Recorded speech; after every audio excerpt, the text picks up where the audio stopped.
পার্সের নতুন ভিডিওতে আপনাদের সকলকে স্বাগত। আমি প্রশান্ত এসে গেছি একটা নতুন ভিডিও নিয়ে। সেটা বিষয়বস্তু হচ্ছে যে সুপার কাপ। আপনারা সকলেই জানেন যে আগামীকাল সুপার কাপের সেমিফাইনাল শুরু হতে যাচ্ছে।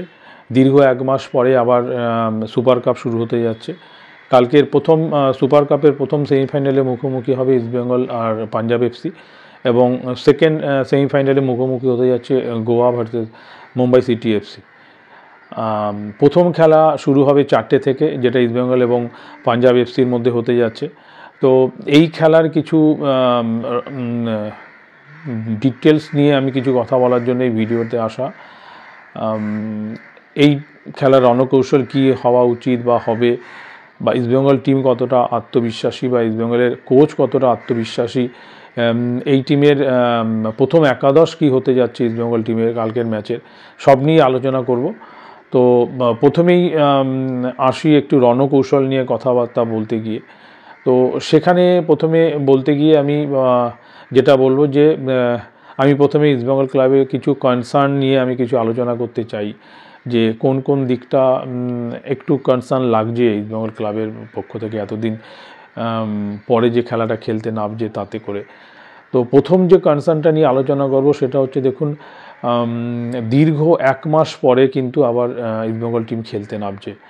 তো এই যে এক মাস পরে খেলতে নামা, এটা কিন্তু আমি মনে করি একটা মোমেন্টাম যে সৃষ্টি হয়েছিল তখন পরপর খেলার পরে, সেই মোমেন্টামটা নষ্ট হওয়ার সম্ভাবনা আছে।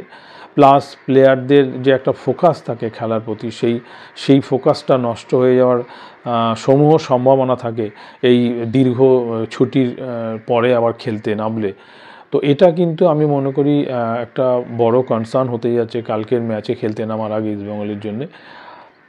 তো এই মোমেন্টাম এবং এই ফোকাসটা ধরে রাখাই কিন্তু মস্ত বড় কাজ আমি মনে করি, এবং আমি আশা করব যে আমাদের কোচ এবং আমাদের এই টিমের প্লেয়াররা যথেষ্ট এক্সপিরিয়েন্স এবং প্রফেশনাল, এবং তারা এই দিকটা ভেবে দেখবে এবং তারা তার জন্যে যা যা দরকার আমি মনে করব এতদিন সেই জিনিসগুলো তারা করে এসছে। তো এরপরে যে কনসার্নটা নিয়ে আলোচনা করব সেটা হচ্ছে যে, দেখুন, আমাদের স্ট্রাইকারদের গোল না পাওয়া। ইস্টবেঙ্গল ক্লাব এই সিজনে যতগুলো ম্যাচ খেলেছে সেখানে কিন্তু স্ট্রাইকারদের গোল করা দেখা গেছে। দুখানা স্ট্রাইকার আনা হয়েছে এবছর, এবং প্রায় 5টা প্লেয়ার চেঞ্জ করা হলো। তার মধ্যে 2টো স্ট্রাইকার আছে, এবং স্ট্রাইকাররাও কিন্তু যথেষ্ট সুনামের সঙ্গে খেলে এসছে এতদিন তারা যে ক্লাবে খেলেছে, এবং তাদের সেই পারফরমেন্সের ওপর নির্ভর করে কিন্তু তাদেরকে ইস্টবেঙ্গল ক্লাবে আনা হয়েছে। তো তাদের সেই সুনাম অনুযায়ী কিন্তু তারা এখনও পর্যন্ত পারফর্ম করতে পারেনি বা আমাদের খুশি করতে পারেনি। তো সেটা কিন্তু অবশ্যই একটা কনসার্ন বলে আমি মনে করি। এখনও পর্যন্ত ইস্টবেঙ্গল ক্লাব যতগুলো ম্যাচ খেলেছে এবং সেই ম্যাচে এখনও পর্যন্ত যতগুলো গোল হয়েছে, সেটা যদি আমরা দেখি তাহলে দেখব কিন্তু মিডফিল্ডার আর স্টপাররা মিলিয়েই কিন্তু বেশিরভাগ গোলটা হয়েছে, এবং স্ট্রাইকারদের সেখানে কিন্তু অবদান খুবই কম বলে আমার মনে হয়। তো এটা কিন্তু অবশ্যই ইস্টবেঙ্গলকে ম্যানেজমেন্ট বা ইস্টবেঙ্গল কোচকে এটা নিয়ে ভাবতে হবে যে কী করে স্ট্রাইকারদের গোলের মধ্যে ফিরিয়ে আনা যায়। যদিও এর মধ্যে ইস্টবেঙ্গল ম্যানেজমেন্ট এবং আমাদের কোচ দুখানা প্রস্তুতি ম্যাচের আয়োজন করেছিল, একটা আমাদের রিজার্ভ বেঞ্চের সঙ্গে আর একটা ডেম্পো স্পোর্টসের সঙ্গে। সেখানে কিন্তু বিগ মার্জিনে জিতেছে, এবং সেখানে স্ট্রাইকাররাও গোল পেয়েছে। বিশেষ করে ডেম্পো স্পোর্টসের সঙ্গে খেলাটা কিন্তু 4-1 গোলে জেতা ম্যাচ আমাদের। এটা কিন্তু খুবই তাৎপর্যপূর্ণ, কারণ এই ডেম্পো স্পোর্টসেই কাছেই কিন্তু আমরা লিগের খেলাতে আটকে গিয়েছিলাম 2-2-তে, এবং তারা কিন্তু ইস্টবেঙ্গল মোহনবাগান দুটো টিমকেই আটকে দিয়ে খুব সাড়া জাগিয়েছে ভারতীয় ফুটবলে। সেই দিক থেকে দেখতে কিন্তু 4-1 গোলে জয় অবশ্যই আমাদের ফুটবলারদের মানসিকভাবে অনেকটা মানসিক দৃঢ়তা দেবে, এবং তারা কিন্তু অনেকটা আত্মবিশ্বাস ফিরে পাবে। এরপরে আমি আসছি আমাদের থার্ড যে কনসার্নটা, সেটা নিয়ে।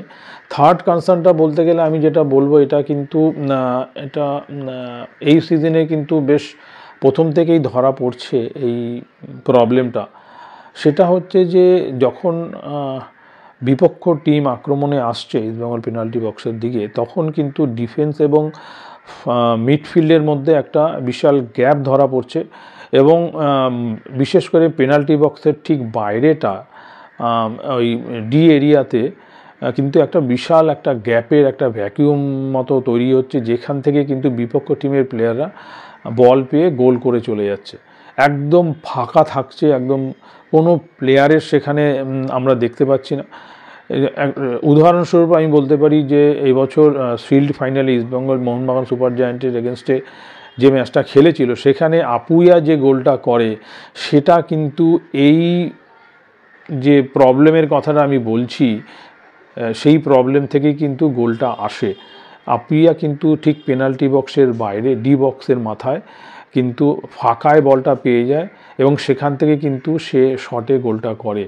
তো এই কনসার্নটা কিন্তু আমাদের কোচকে ভেবে দেখতে হবে। এটা কিন্তু একবার না বারবার এই প্রবলেমটা হচ্ছে আমাদের টিমের সঙ্গে, এবং সেটা কেন হচ্ছে এবং সেটা কিভাবে মেরামত করা যায় সেটা নিয়ে কিন্তু আমার মনে হয় আমাদের কোচ নিশ্চয়ই ভেবেছে এবং সেইভাবে প্লেয়ারদের উনি নির্দেশ দিয়েছেন। তো এই জিনিসটা কিন্তু অবশ্যই ভেবে দেখতে হবে। এই তিনটে কনসার্ন যেটা বললাম, এই তিনটে কনসার্ন যদি একটু মেরামত করা যায়, আমি মনে করি কালকের টিমে ইস্টবেঙ্গল টিমের কিন্তু ম্যাচটা জেতার জন্য খুব একটা বেশি পরিশ্রম করতে হবে না। এবার আমি যদি এই পাঞ্জাব টিমের বিষয়টা নিয়ে আসি, যে এই পাঞ্জাব টিমটা কেমন বা তারা কতটা ফাইট দেবে, সেদিক থেকে দেখতে গেলে প্রথমেই যেটা বলতে হয় যে এবার কিন্তু এই পাঞ্জাব টিম তাদের দুই নির্ভরযোগ্য সাইড ব্যাককে পাচ্ছে না, লেফট ব্যাক এবং রাইট ব্যাক, ইউভাস এবং লুমডিন। সেটা কিন্তু আমি মনে করি ইস্টবেঙ্গল ক্লাবের কাছে একটা অ্যাডভান্টেজ, এবং আমি মনে করব তাদের কিন্তু এই উইক পয়েন্টটা ধরে সেই দিক থেকে আক্রমণের ঝাঁজটা বেশি করে বাড়াতে হবে, এবং সেখানে কিন্তু মহেশ এবং বিপিনের একটা বিরাট বড় রোল প্লে করতে হবে। এছাড়া যদি এবার পাঞ্জাব টিমকে নিয়ে এবার যদি আরও কিছু আলোচনা করা যায়, সেখানে দেখা যাবে পাঞ্জাব টিম কিন্তু এই এক মাসের গ্যাপে কিন্তু তাদের টিমটাকে অনেকটা ব্যালেন্স সাইডে পরিণত করেছে। তারা কিন্তু দুটো ফরেনার ইনক্লুশন করেছে, একটা স্টপারে এবং একটা উইঙ্গারে। তো এটা কিন্তু আমি মনে করি পাঞ্জাব টিমকে অনেকটা শক্তিশালী করে তুলবে, কারণ এতদিন ওরা গ্রুপ লিগের যে খেলাটা খেলেছে সেখানে কিন্তু 3টে মাত্র বিদেশি নিয়ে খেলেছিল। এবার কিন্তু তারা 5টা বিদেশি নিয়ে খেলবে, এবং সেটা কিন্তু তাদের টিমকে অনেকটা শক্তিশালী করে তুলবে এবং অনেকটা ব্যালেন্স করে তুলবে বলে আমি মনে করছি। এবং আরেকটা যেই জিনিসটা আমি বলবো সেটা হচ্ছে যে এই পাঞ্জাব টিম কিন্তু কালকে অনেকটা ক্যালকুলেটিভ ফুটবল খেলবে। তারা কিন্তু আমার যেটা মনে হয় কাউন্টার অ্যাটাক নির্ভর ফুটবল খেলবে, খুব একটা অ্যাগ্রেসিভ ফুটবল তারা খেলবে না, এবং তারা কাউন্টার অ্যাটাক নির্ভর ফুটবল খেলে সেখান থেকে গোল পাওয়ার চেষ্টা করবে, এবং সেক্ষেত্রে হয়তো তারা কিছুটা লো ব্লক ফুটবলও খেলতে পারে।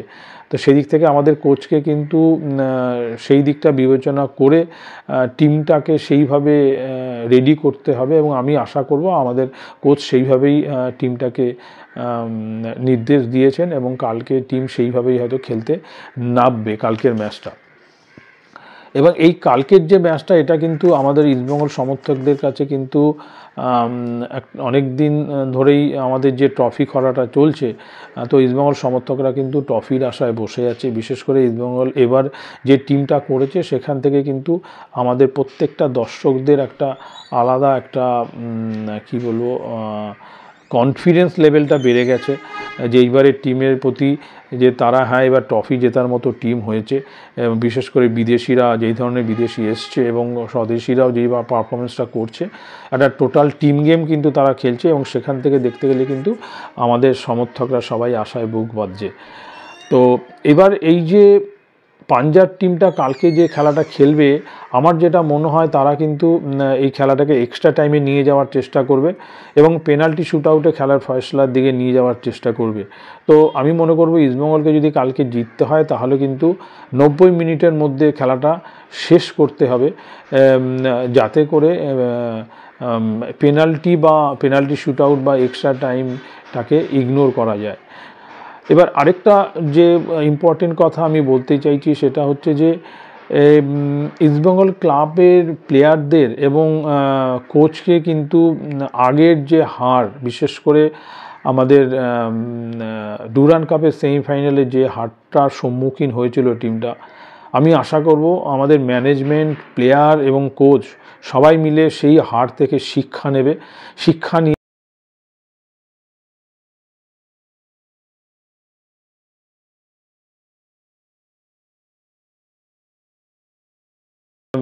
শিক্ষা নিয়ে আমি মনে করব আমাদের প্লেয়াররাও কালকে খেলতে নামবে এবং আমাদের প্রত্যেকটা দর্শকের মুখে হাসি ফোটাবে এবং আমরা কিন্তু এই ট্রফিটার আশায় কিন্তু আমরা বুক বেঁধে আছি আমাদের সমর্থকরা।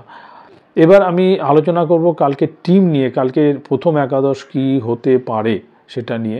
মনে হয় না কোচ খুব একটা বেশি পরীক্ষা নিরীক্ষার মধ্যে দিয়ে হাঁটবেন।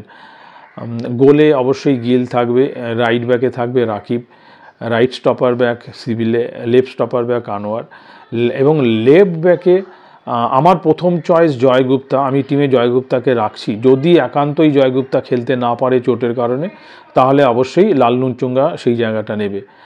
আর মিডফিল্ডে 3 মিডফিল্ডার থাকবে, মিগুয়েল, রাশিদ এবং সাউল ক্রেসপো, এবং আপফ্রন্টে ডান দিকে মহেশ, মাঝখানে হামিদ আহদাদ এবং বাঁদিকে বিপিন সিং। এটা আমার ফার্স্ট 11। এখান থেকে একটাই হতে পারে যে জয়গুপ্তার জায়গায় হয়তো লালের ইনক্লুশন হতে পারে।